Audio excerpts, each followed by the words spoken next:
Everyone, this is Tim from Your Six Studios. Today in this video, I'm going to show you how to fix screen tearing or stuttering on your PlayStation 5 game. So on the home screen of the PlayStation, let's go up to the top and go to settings right here and scroll on down to where it says screen and video.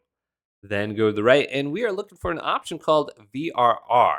Just go to automatic and this will be on if your TV supports this. But it says allow the refresh rate to adjust in real time while using the TVs and games that support it. So this is going to adjust to the variable refresh rate of your TV and it's going to be synced up. So this will eliminate screen tearing.